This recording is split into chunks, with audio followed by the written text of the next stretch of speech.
Meu nome é Ronaldo, tenho 27 anos e tenho diabetes desde os 2 anos de idade. Eu sou o Lucas Xavier, tenho 20 anos, sou estudante de enfermagem. Meu nome é Carla Prisco, eu tenho 35 anos e descobri o diabetes tipo 1 com 15 anos. Eu posso dizer, sem sombra de dúvidas, que ter diabetes foi a melhor coisa que aconteceu na minha vida.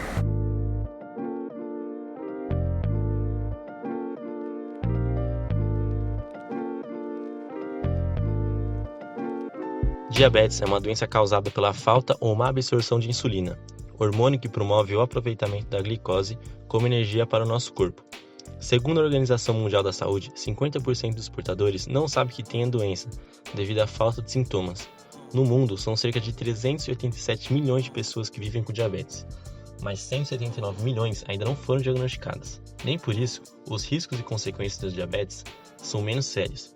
Na verdade, as pessoas que não sabem que têm diabetes e que, portanto, não estão se cuidando corretamente, estão mais sujeitas aos riscos e complicações da doença.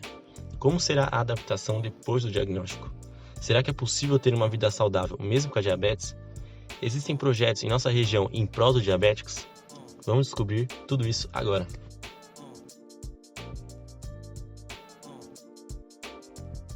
Inicialmente, é muito importante a gente falar que a IDF, Federação Internacional de Diabetes, é uma organização supranacional ligada à Organização Mundial de Saúde. Isso faz com que a gente tenha um pouquinho mais de poder para conduzir projetos que sejam importantes para a vida de quem tem diabetes. No meu caso, no posto em que eu ocupo atualmente, até o final de 2019, eu fico na supervisão de outros projetos regionais. Por exemplo, o nosso projeto atualmente, que é o rastreio das barreiras de acesso à medicação e à educação em diabetes.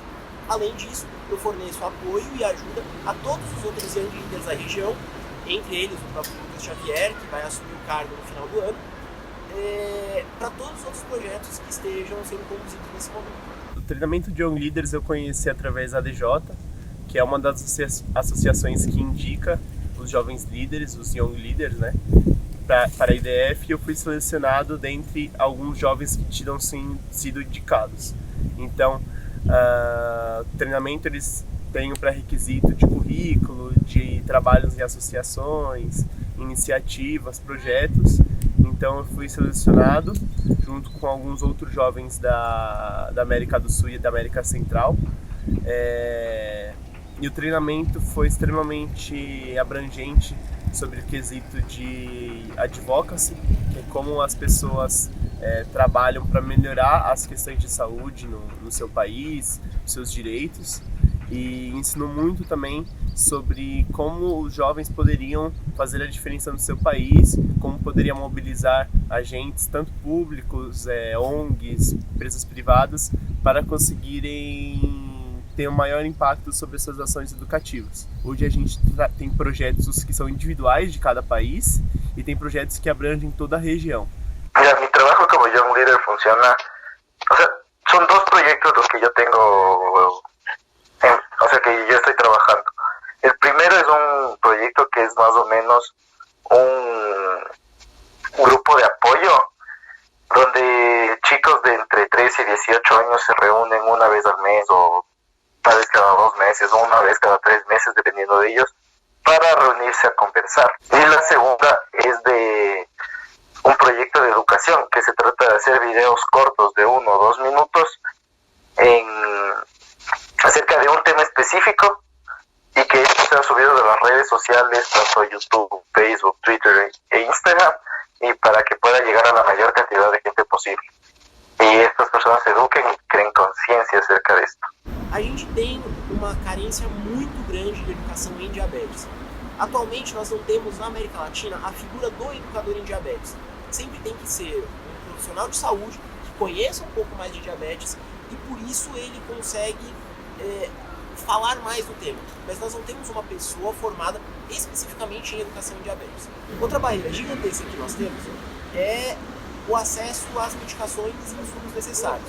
Por exemplo, na Venezuela, atualmente, levando um polo totalmente extremo da situação, na Venezuela as pessoas não têm como comprar insulina. Elas passam meses sem suas medicações. E, em outro extremo, por exemplo, no Chile, praticamente toda a medicação, inclusive bomba de insulina, é conseguido pelo governo sem qualquer custo para as pessoas. A diversidade de produtos que se comercializam por las diferentes farmacéuticas en Brasil en comparación a nuestro país. La diferencia es que en Brasil sí comercializan ese producto, pero en Ecuador no. Y la razón que nos dicen por qué no comercializan es que Ecuador es un país es un país que no es atractivo comercialmente. A bomba de insulina eu conheci ela desde o começo do meu diabetes, só que eu não gostei muito dela, eu não me adaptei. Então, eu era uma criança que gostava muito de jogar bola e não parava quieto. Então, não era legal pra mim ficar tirando toda hora a bomba, até porque eu ficava muito tempo sem insulina e isso não faz bem.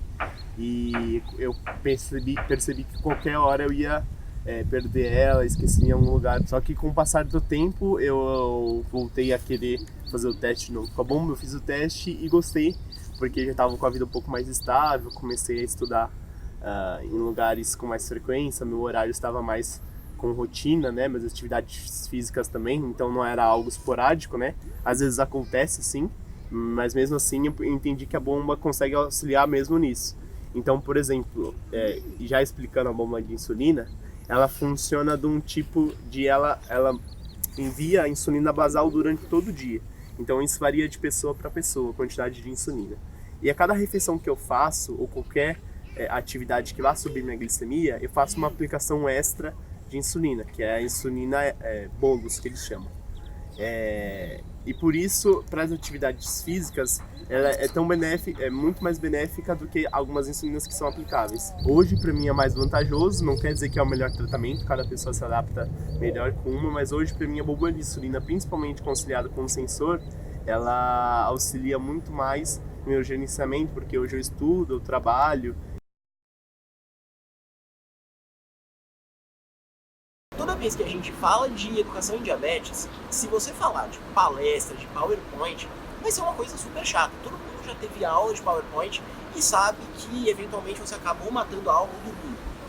Isso faz com que a gente tenha criado a ideia de uma coisa competitiva, uma coisa que você queira participar. Nada melhor do que um jogo, no caso um jogo de cartas, inicialmente, hoje um aplicativo, em que você estaria batalhando com outra pessoa, usando cartas de insulina, cartas de seringa, cartas de eventos como alimentação, eventos de saúde, para aumentar ou diminuir a glicemia da outra pessoa e a sua própria.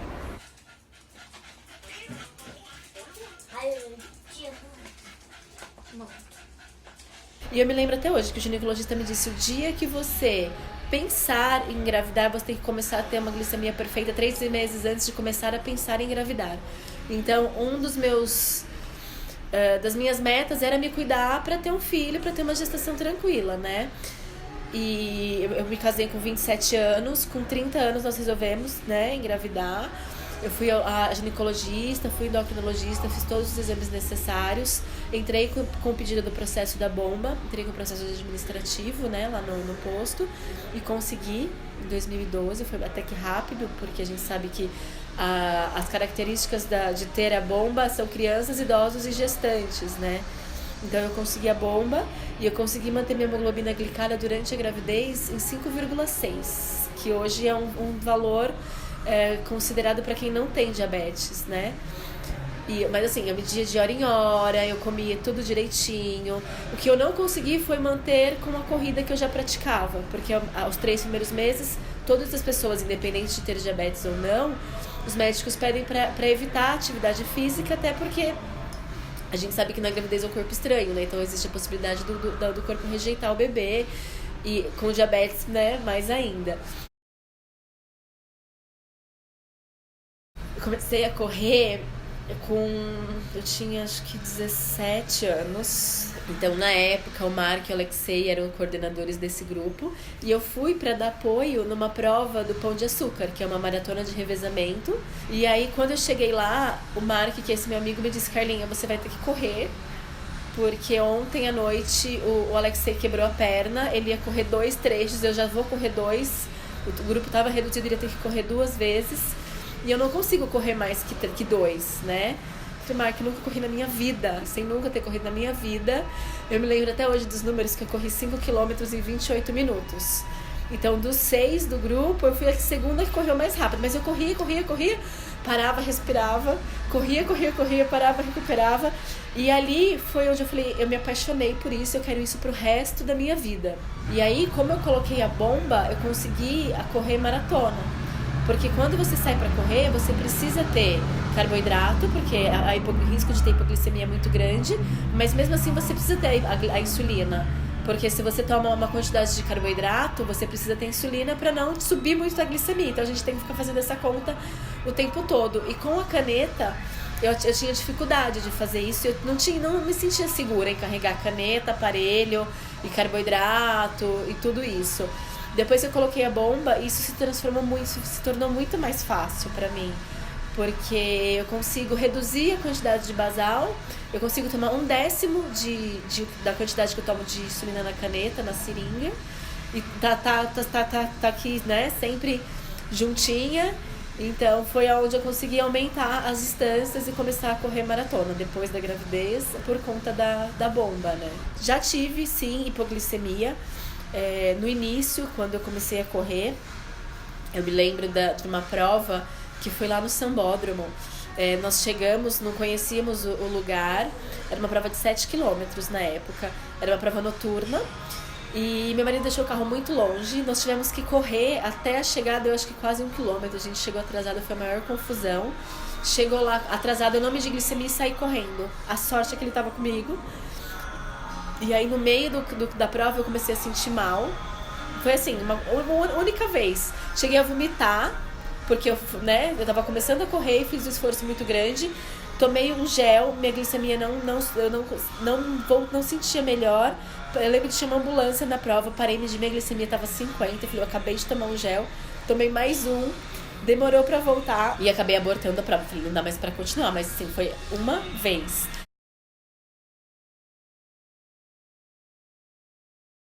Sem dúvidas, eu falo que se eu não tivesse diabetes, talvez eu não corresse, eu não conheceria as pessoas que eu conheço, eu não teria a oportunidade que eu tive de trabalho, de viajar outros estados, outros países. É uma pergunta capciosa, porque como eu descobri com 2 anos, eu praticamente não me lembro o que é não ter diabetes.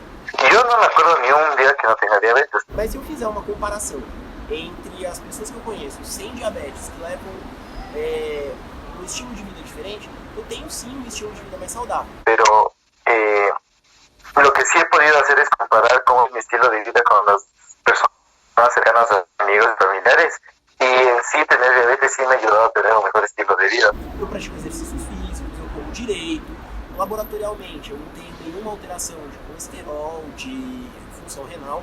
En la parte de hacer ejercicio, que para una persona con diabetes el ejercicio es necesario para tener un buen control. Entonces yo diría que sí, que la diabetes me ha ayudado a tener un mejor estilo de vida. Era ou eu mudava ou eu mudava. Então, junto comigo, minha família também teve essa mudança, tanto de alimentação como de atividade física.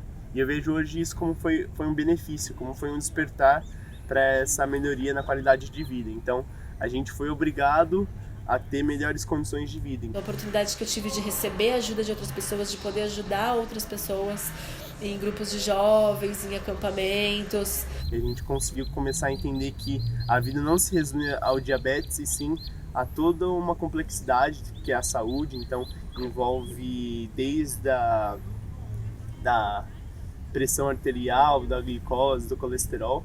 É um desafio todos os dias, a gente está ali monitorando glicemia, cuidando de tudo. Tem pessoas que não têm diabetes e que eu falo e não querem, né, fazer uma atividade física. Então eu sempre falo, eu quero, eu posso e eu consigo. E eu vou sempre lutar para ter um controle, para ter uma vida saudável. Eu acho que posso dizer que o diabetes foi a melhor coisa que aconteceu na minha vida.